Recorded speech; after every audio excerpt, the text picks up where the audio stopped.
சேரர்களின் தலைநகரமான வஞ்சி நகரம் தற்போதைய கன்னியாகுமரி மாவட்டத்தில் உள்ள பத்மநாபபுரம் கோட்ட பகுதியில்தான் அமைந்திருந்ததாக வரலாற்று ஆய்வாளர் ஒருவர் புதிய தகவல்களை வெளியிட்டிருக்கிறார்.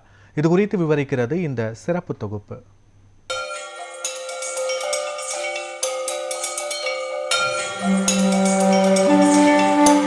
தமிழகத்தை சேர, சோழ, பாண்டியர் என மூவேந்தர்கள் ஆட்சி செய்த காலத்தில் சேரர்களின் தலைநகரமாக வஞ்சி, சோழர்களின் தலைநகரமாக உரந்தை மற்றும் புகார், பாண்டியர்களின் தலைநகரமாக மதுரை விளங்கியது என்று வரலாறு கூறுகிறது.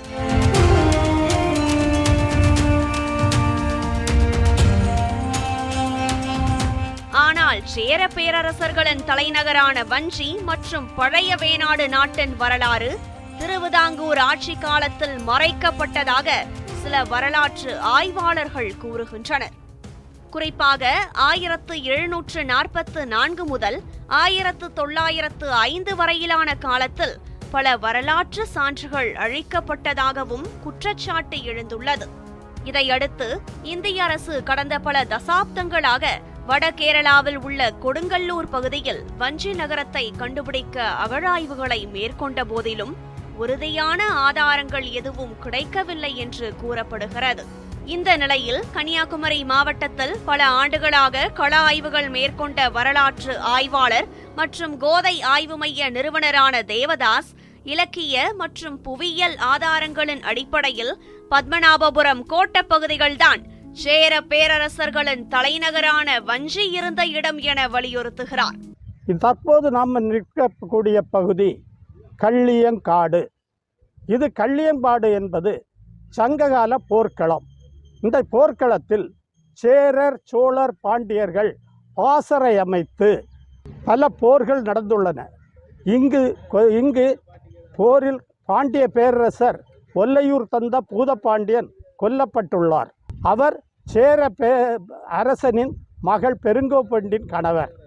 இந்த கள்ளியங்காடு பற்றி சொல்லும்போது காடு தலைப்பட்ட நாடு, அது காடு என்பது இந்த கள்ளியங்காடு. அந்த கள்ளியங்காடு போர்க்களம். இந்த போர்க்களத்தில் இது இங்கே குதிரைப்பாஞ்சாங்குளத்தில் இருந்து அங்கே சுசீந்திரம் வரைக்கும் உள்ள பகுதி கள்ளியங்காடு. இது தற்போது நாகர்கோயில் மாநகராட்சியாக உள்ளது. பண்டைய இலக்கியங்களில் வஞ்சிக்கு கருவூர், ஆதியருமன் மூதூர், வஞ்சி மூதூர், நனந்தலை நல்நாடு போன்ற பெயர்கள் இருந்ததாக குறிப்பிடப்பட்டுள்ளது. அந்த இடங்கள் தற்போதைய கன்னியாகுமரி மாவட்டத்தின் திருவட்டாறு மற்றும் சுற்றுவட்டார பகுதிகளுடன் பொருந்துகின்றன.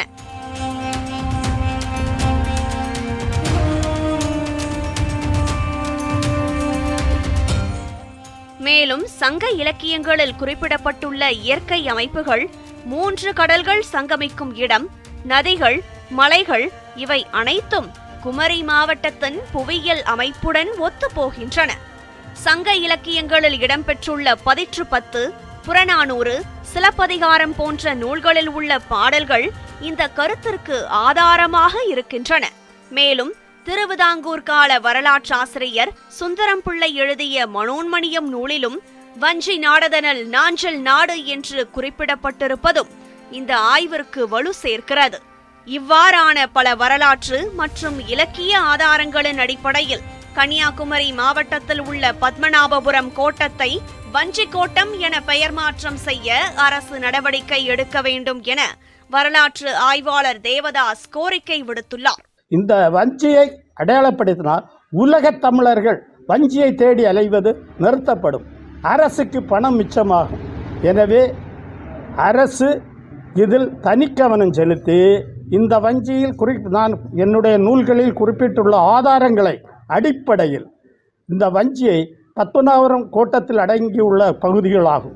இதனால் 1956 புதிதாக அமைக்கப்பட்டுள்ள பத்மநாபபுரம் கோட்டத்தின் பெயரை வஞ்சி கோட்டம் என அறிவித்தால் எவ்வித பொருள் செலவுமின்றி மக்களுக்கு உலக தமிழர்களுடைய தொன்மையான வரலாறு வெளிவரும். இதை அரசு செய்வோம் என்று நம்புவோம். பத்மநாபபுரம் கோட்டத்தை வஞ்சி மாநகர் கோட்டம் என அறிவிக்க வேண்டும் என்பதே கன்னியாகுமரி மாவட்ட மக்களின் எதிர்பார்ப்பாக இருக்கிறது. நியூஸ் 7 தமிழுக்காக கன்னியாகுமரி மாவட்டத்திலிருந்து ரமேஷ்குமார்.